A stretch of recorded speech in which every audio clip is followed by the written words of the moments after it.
যে আমি মোবাইলৰ ভিতৰত থকাতকৈ আমি যদি ওলাই আহোঁ তেনেহ'লে আমি অফলাইনত যদি ওলাই যাব পাৰোঁ, অনলাইনত থকাতকৈ অলপ ভাল হ'ব।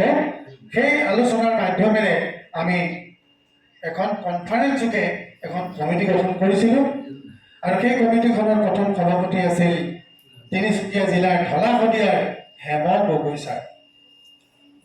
তেওঁ বিহুৰ বিষয়ে বা লোক সংস্কৃতিৰ ওপৰত তেখেতৰ যথেষ্ট দখল আছে। তেওঁ আজি আহিবলগীয়া আছিল, কিন্তু বিশেষ কাৰণে এতিয়াও আহি পোৱা নাই। যাৰ আমি 2022 বৰ্ষৰ 16 জানুৱাৰী তাৰিখে আমি ভূমিষ্ঠ হোৱা বুলি আমাৰ প্ৰতিষ্ঠাৰ তাৰিখ বুলি আমি ঘোষণা কৰিছিলোঁ। যদিও আমি 19ত আৰম্ভ কৰিছিলোঁ, 19, 20, 21 সেই 3টা বছৰ আমি মোবাইলৰ ভিতৰতে থাকিলোঁ। কেতিয়াবা গুগলত কৰোঁ, ভিডিঅ' কলিং যোগে তেনেকুৱা ধৰণে কৰোঁ বা মোবাইল কনফাৰেন্সত কৰোঁ। তাৰপিছত আমি 16 জানুৱাৰী 2022 আৰম্ভ হোৱাৰ পিছত এনেধৰণে আমাৰ অনুষ্ঠানটো আগবাঢ়ি গ'ল যে অসমৰ বিভিন্নখন প্ৰায়বোৰ জিলা কমিটি আমাৰ গঠন হ'ল আৰু গঠন হোৱাৰ পিছত আমি প্ৰথম বাৰ্ষিক অধিৱেশন তাতে ওদালগুৰিত পাতিছিলোঁ। এনেকৈ দ্বিতীয় বাৰ্ষিক পাতিলোঁ, তৃতীয় বাৰ্ষিকো পাতিলোঁ। তৃতীয় বাৰ্ষিক অধিৱেশনখন অতি লেখত ল'বলগীয়া অধিৱেশন। সেই কথাখিনি মোৰ যি প্ৰথম সম্পাদকীয় তাত উল্লেখ কৰা হৈছে।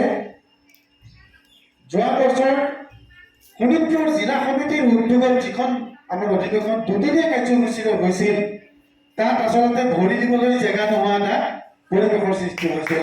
মানুহেৰে জনাৰঞ্জনে মানে মানুহেৰে ভৰি আছিল।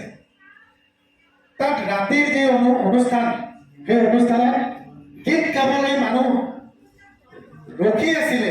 কোনোবাই গাব নাপায়, মনে মনে আক্ষেপ কৰিছিলে যে মই গাবই নাপালোঁ, মই ভাবি আছিলোঁ। মই আজি প্ৰতিবেদনত সেই কথাটো উল্লেখ কৰিছোঁ যে সুদূৰ ত্ৰিপুৰাৰ পৰা আমাৰ মানুহ আহিছিল, অৰুণাচলৰ পৰা মানুহ আহিছিল। আমাৰ অৰুণাচলৰ কমিটি গঠন কৰা হৈছে, ত্ৰিপুৰাত আমাৰ কমিটি গঠনৰ কাৰণে এজনক আহ্বায়ক হিচাপে দিয়া হৈছে। তেওঁ ইতিমধ্যে কামত লাগি আছে। তেওঁ ফোন কৰিছে, কিন্তু আহিব এইবাৰ অসুবিধা হোৱাৰ কাৰণে আহিব পৰা নাই। গতিকে তেজপুৰ অধিৱেশনে যিয়ে খলমনিৰ সৃষ্টি কৰিছে, সেই অধিৱেশনৰ যি উদ্যোক্তা, সেই উদ্যোক্তাসকলক ধন্যবাদ জ্ঞাপন কৰিছোঁ। আৰু আমাৰ কেন্দ্ৰীয় মেগাজিনৰ লগতে তাত তেওঁলোকে শোণিতপুৰ জিলা সমিতিয়ে নিজাববীয়াকৈ এখন মেগাজিন তেওঁলোকে প্ৰস্তুত কৰি উলিয়াই ৰাইজৰ হাতলৈ দিবলৈ সমৰ্থ হৈছিলে। তাতে আমাৰ 25 গৰাকী ব্যক্তিক আমাৰ এৱাৰ্ড দিয়া হৈছিলে। সেই এৱাৰ্ডসমূহ আমাৰ দাতাসকলে দিছিলে, যদিও এইবেলি আমাৰ দাতাৰ সংখ্যা কম। আমি 5 গৰাকী ব্যক্তিক আমি এৱাৰ্ড দিয়াৰ কাৰণে আমি মনোনীত কৰিছোঁ। যা হওক, আমাৰ এই যে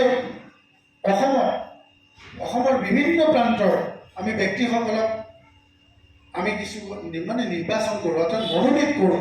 মনোনীত কৰিবৰ কাৰণে আমাৰ এখন যিটো কমিটি আছে, কমিটিখনৰ জৰিয়তে আমি মনোনীত কৰোঁ। কেনেকৈ?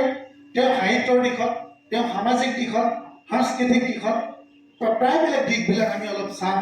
তাৰ লগতে আমি এইটোও চাবলগীয়া হৈছে যে এজন ব্যক্তিক আমি আমাৰ অনুষ্ঠানটোৱে আমাৰ মঞ্চৰ ভিতৰৰ ব্যক্তিকে যে আমি এৱাৰ্ড দিওঁ তেনেকুৱা নহয়, মঞ্চৰ বাহিৰৰ ব্যক্তিকো আমি এৱাৰ্ডসমূহ দি আহিছোঁ। কিন্তু এৱাৰ্ডটো দিয়াৰ পিছত সেই ব্যক্তিজনৰ পৰা আমাৰ অনুষ্ঠানটোৱে কেনেধৰণে আমাক সহযোগ কৰিছে, আমালৈ কি বৰঙণি যোগাইছে, কি দিছে, আমি তেনেকুৱা কথাবোৰো আমি চাবলগীয়া হয়। আমি সেই অনুপাতে আমি ব্যক্তি আমি মনোনীত কৰোঁ আৰু এইবিধে আমি 5জন ব্যক্তিক দিয়াৰ কাৰণে আমি মনোনীত কৰিছোঁ। যা হওক, শোণিতপুৰ জিলা সমিতিৰ উদ্যোক্তাসকলক আৰু বিশেষকৈ সেই আদৰণি সমিতিৰ সভাপতি আমাৰ ছাৰ আছে।